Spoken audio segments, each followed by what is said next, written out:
Hey gang, welcome to the Maresa Ng official channel where we help businesses to grow.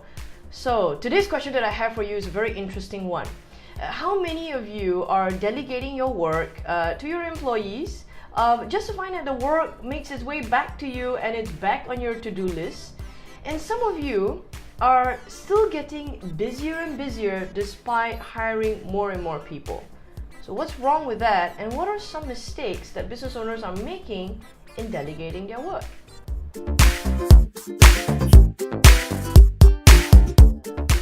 So gang, this is one of two videos. It's long enough, so I'm going to be able to cut it into two videos. I think some people have been commenting that the videos are a bit long, but I want to be able to say this.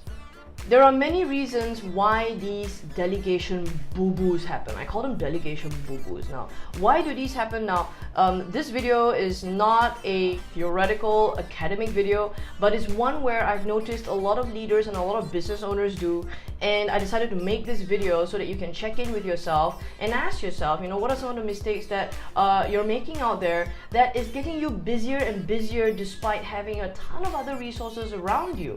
So let's look into some of those. Boo-boo number one is when you delegate the work and your employees don't do it well enough and they stuff up, and you take the work back and do it yourself.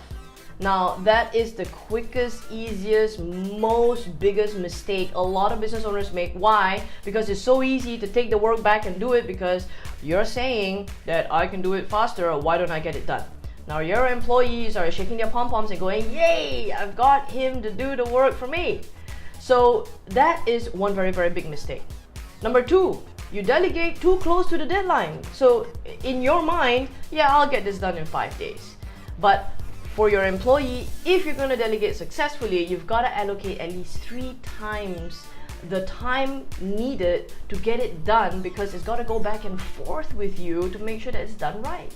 Number three, poor feedback mechanism. Now when you delegate and you don't get what you want, you've got to have a feedback mechanism. Like, you've got to be able to tell your employee, okay, this time I've helped you a lot in doing it, this time I got it done for you, but next time this is what you do. Now the problem with a lot of that is a lot of business owners are too busy. They're too busy to give feedback. When you're too busy to give feedback, your employees don't know how to improve their work around you, and they don't know how to work with you. And every business owner is different. Every leader is different. And this is one thing that I can tell from coaching so many business owners and CEOs, is that everybody is different, and you got to help your employees to know how to work with you by giving them feedback. So this is part one of 2 videos, because there are a lot of different mistakes that I want to be able to share with you. So look out for the second video coming up. But guys, this is what I want to be able to say. You have to be able to look into yourself and observe yourself. It's almost as though you got to take yourself out of your body and see what you're doing. Yeah. And if you spot any of these as mistakes, guys, do tune in to one of my webinars. I call it the art of delegation. You know, it's an art, but it's a science at the same time. There are steps. And I want to be able to share that with you. The art of delegation, this is one of my webinars. Over 60 minutes, I will teach you how you delegate effectively, even as your team gets bigger, so that the work does not fall back on you. So guys, I'd just like to remind you this. Have a great business and a great life, because being business is about having more life. Take care, and I'll see you in the second video.